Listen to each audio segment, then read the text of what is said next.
You ready, Whit? Let's go get him. You know I put all this in there. The whole shit. I'm hilarious. Oh gosh. All of this going in there. I didn't got comfortable. Oh. All right.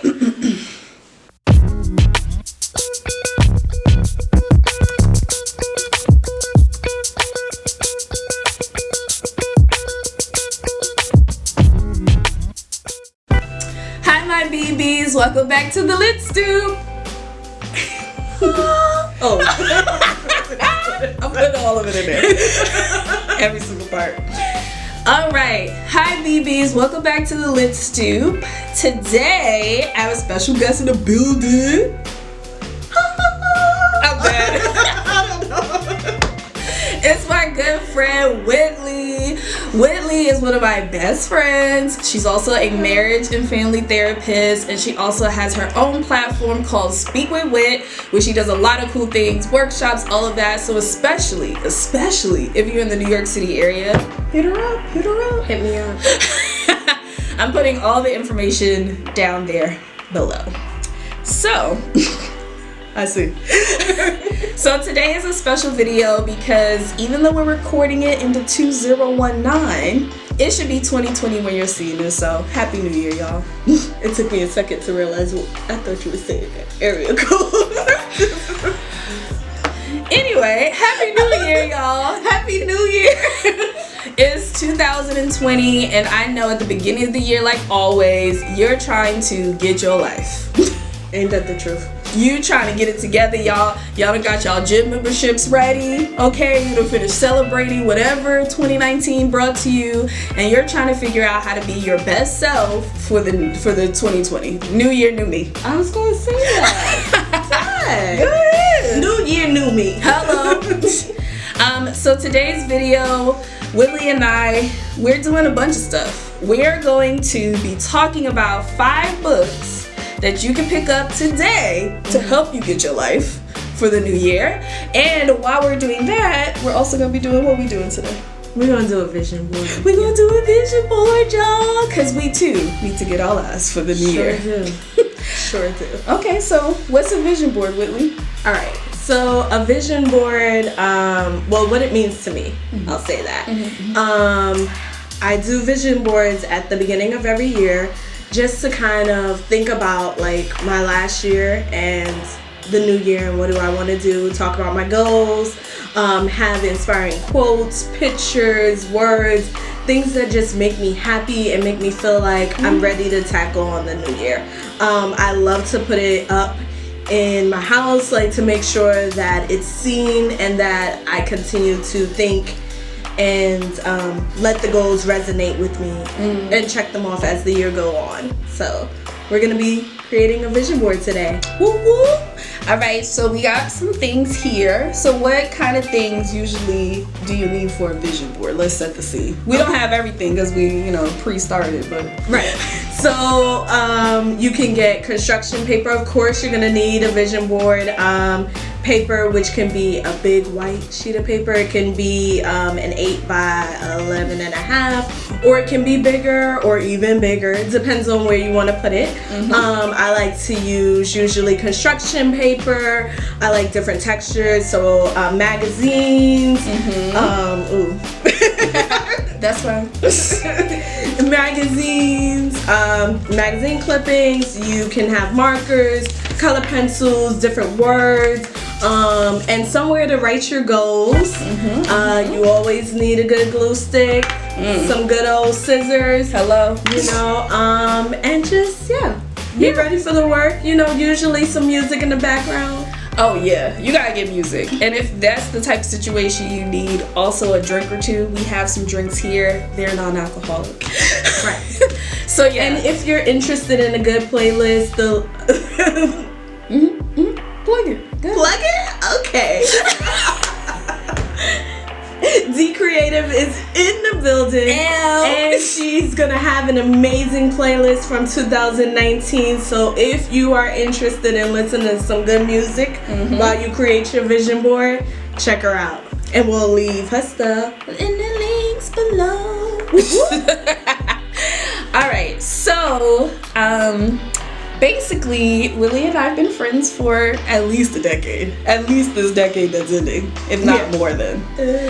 And so basically when we first met, it was real cute, and I was in a bad space. I don't know if you was in a bad space. I was in a bad space. 2009, y'all, was a time. And I remember saying to her, listen, you don't know me and I don't know you, so let's be better people together. Let's pretend that we don't got no history, nothing I did yesterday and last month, the last week counts anymore. From here on out, you my new friend. I'm a brand new person from here on out. So whoever I'm about to be to you, or whoever you're about to be to me, Right. it's a whole clean slate. Right. So yeah, that definitely happened. And what's so interesting about it is we didn't know each other in 2008, but all of our friends at the time knew both of us and was just like, there's this person that reminds me of you, whose energy is like yours, and you need to meet her, you need to meet her. And we were both hearing that. Yes. And then when we finally met, it was just like, well, you're you and I'm me. Hello. And here we are. And it works. Right. And it works. So today, some of the books that we're talking about are books we actually read together. Yes. Especially around that time when we were becoming those better people, people you see today. Better women. So the first book up is The Alchemist by Paulo Coehlo. So The Alchemist is a beautiful book. It's about a journey with this young man named Santiago who is on the search to kind of actualize his personal legend. So it talks a lot about finding your personal legend, like following your dreams, not getting distracted, all kind of good stuff like that. It's one of the books that I always recommend to people. It's easy to read. Paulo Coelho's an amazing writer. So why is The Alchemist a good choice to start the year off? So The Alchemist, I feel like is a good choice to start the year off.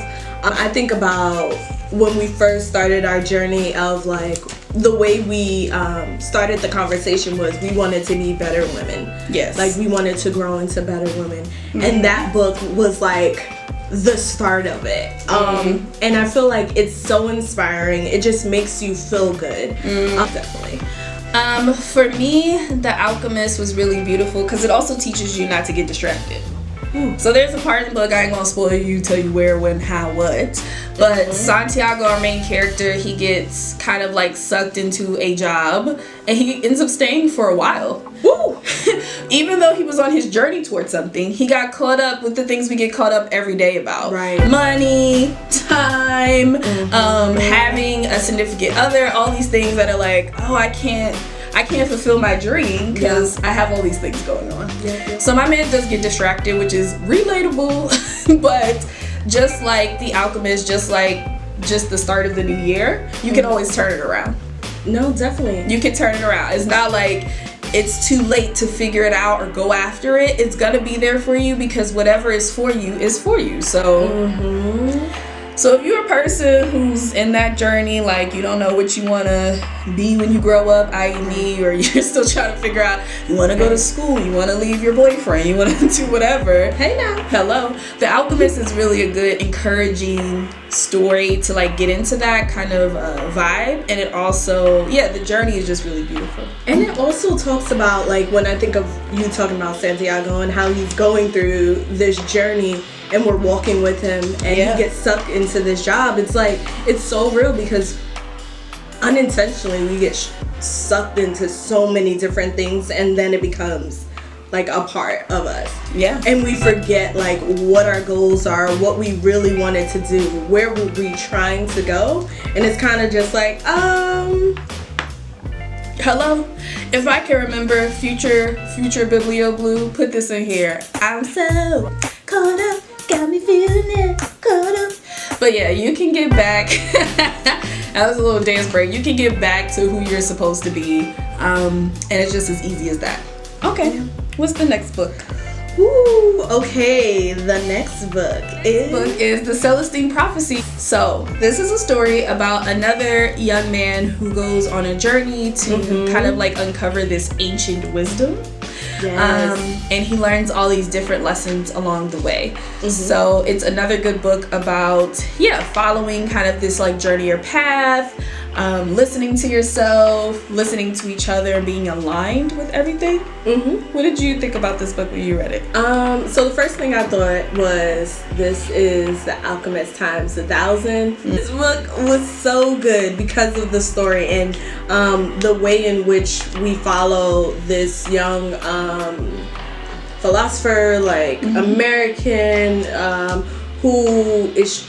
who falls into this manuscript, a piece of a manuscript that's this amazing work, and there's so many other questions that he has after seeing just one part of it, and there's like, I think 9 parts of it. Yeah. And all of it is lessons that you continue to build. So in order to move on to the next part of the manuscript, you have to finish and learn that part of the manuscript. So if you're in part 1, you have to learn part 1 before you move to part 2. Hello. And is that not a lesson for life? Sure is. Some of y'all don't even read the instructions. We all get new devices and appliances. Oh, that's but you have to understand what part to get to the next part. I think that this book also really, I read this book when I need those kind of reminders.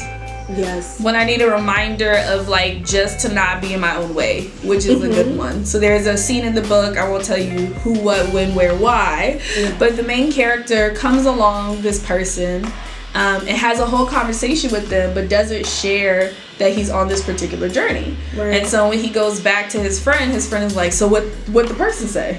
Did they give you directions? Did they give you help? And he was like, I didn't tell him. Right. And like that's part of it, like not being able to share your full self with people. You never know how people could help you. You never know how they could be a part of your journey.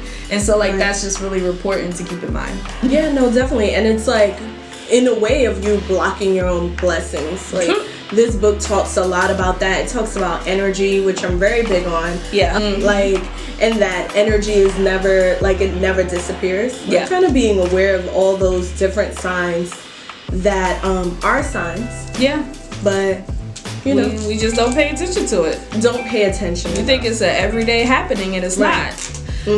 And so basically this book is going to help you on your 2020 guide, mostly because it really makes you pay more attention, and it has you be more aware, and it really provides itself as a guide for that as well. So this is good. As you can see, my copy is very worn down.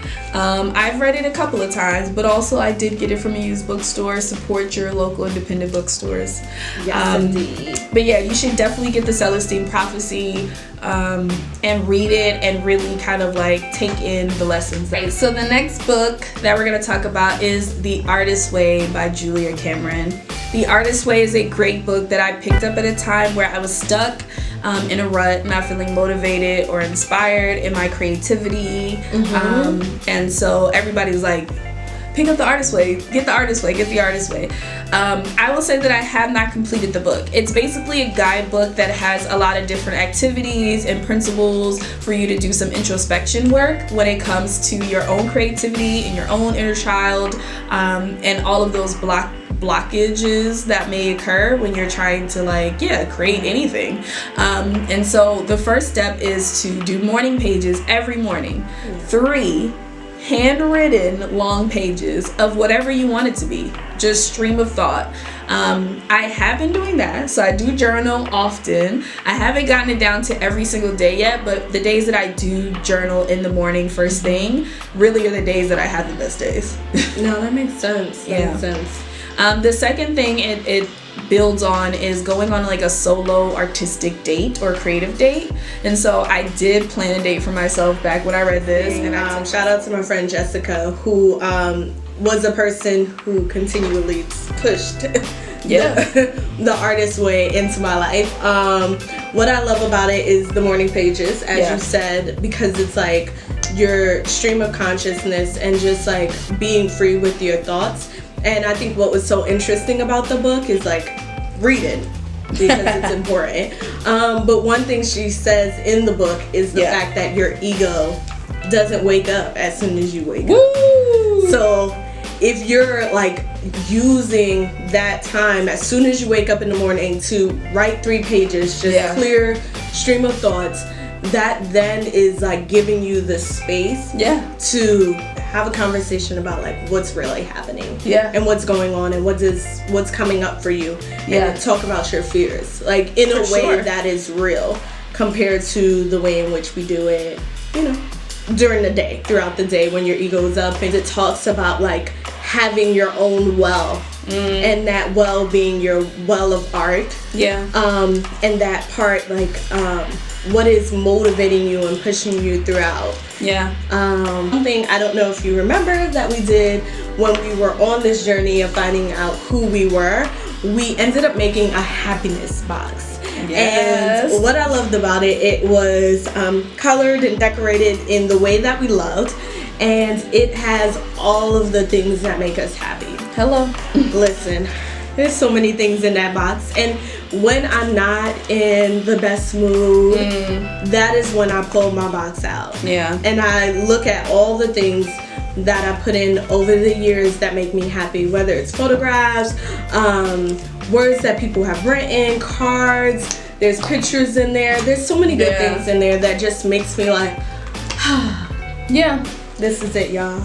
The Artist Way pretty much teaches you how to kind of like care for yourself as an artist. And I feel that everyone is artistic, so this is not just related to people who like take photos or people who write poems or people who perform or something. It's anyone ever, because we all have a bit of imagination and creativity and things within us all. So you gotta learn how to take care of yourself, and that is the book to do. And fill your well. Come on, let's fill this artistic well. I'm with it. I want y'all to do it. All About Love by Bell Hooks. Moment of silence. Listen, if y'all, I need y'all to read Bell Hooks. You have to read Bell Hooks. This is wait. You have to read Bell Hooks. Let's just have to read Bell Hooks.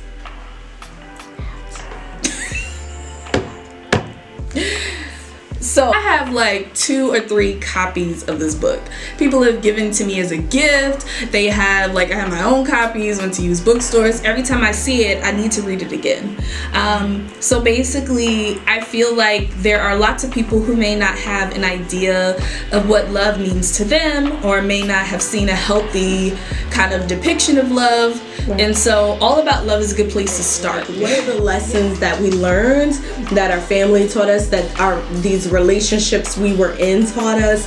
Like the good, the bad, the ugly, like, you know, and like being really reflective around it and seeing like, how does this then impact the relationships that we were having after that? All About Love is definitely a conversation starter. This is a book that you don't just do and enjoy by yourself and you put it on your shelf. This is a book that you do the work with. This is a book that you bring up to your cousins and them, to your significant others, to your futures, to yourself. These are the questions and the curiosities about love that we all think about. And so y'all need to check that out for real.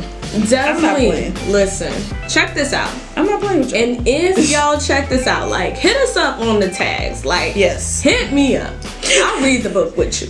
I will. I'll read it with you. I'll read it again. And again. Because this book means so much, like, when we're talking. And I think that, like, you know, rant about to start. Starting rants. Just as like Black people, we don't talk about love as much. And that's something I want to bring back. Black love. You know? So with that, she's so annoyed with me.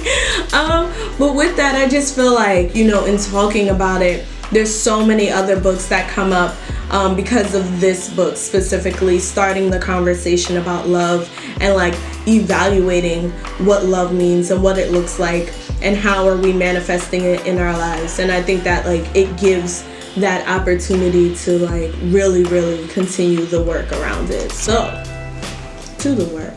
Read the book. Boom. So last book on our list. We made it. Number 5 is The Outliers by Malcolm Gladwell. So The Outliers is my favorite Malcolm Gladwell book. It's a book about how successful people, how the special ones or the beautiful ones, if you're a Prince fan, how they come to get to their place of success. So it's not just raw talent, it is a lot of work. It is some part practice. And so there is a part of the book where he talks about the idea of putting in 10,000 hours into the thing that you're trying to do. And like everything that you do, you should be putting in that practice. And that's how you really get to a place of success, which doesn't always have to equate to money and fame, but a place that feels accomplished for you.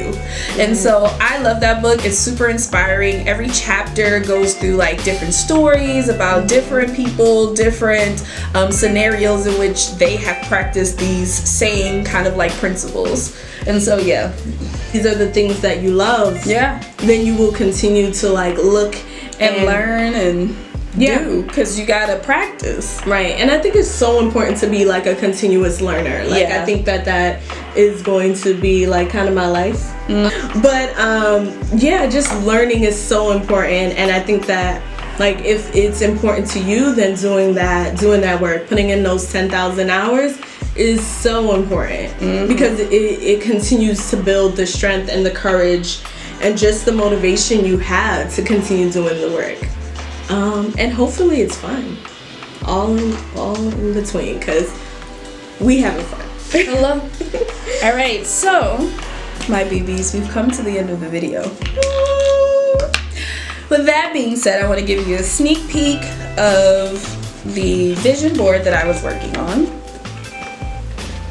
and just break down a little bit on here. So I have some fitness stuff on here, things about money, of course, things about books. But overall, the theme of my vision for myself for 2020 is to explore, create, and play. That's all I want to do. I want to try new things, I want to make new things, and I want to have fun. Just mine, y'all. Making it work on how my little man. And in this, I chose a lot of things that stand true for me, combining work and pleasure, just because I'm in a new leg in my life of like starting Speak with Whit and just doing more things around therapy and all of those things that are exciting. Believing in myself, laughter, courage. There's so much more to do on my board, but I am super excited about this and like ushering the new year with this in it. Just tell them where they could find you. Okay, so if you would like to find me, you can find me on IG at Speak with Whit. You can also find me on Facebook. I have a page there at Speak with Whit as well. You can book me for your events if you need a speaker. I also can do workshops and trainings, and you know, just reach out. What's happening on January 11th? Okay, so January 11th, as we're talking about vision boards and all of the great things in the Bronx, there's an event January 11th for vision boarding. It's going to be a great opportunity. I'm really big on just having more things for people of color, like healing within the Black community. So with that, like, it's gonna be a safe space to just talk about your goals and create your own vision board. And just like, you know, be able to enjoy good music. Well, thank you, Whitley, for joining me. So it's me. Why I keep doing this, y'all? Y'all gotta stop me in the comments. So it's your girl Bibli. It's your girl Biblio Blue. You've been watching the Lit Stoop. Please subscribe, like this video if you like more original content, and I'll see you next time.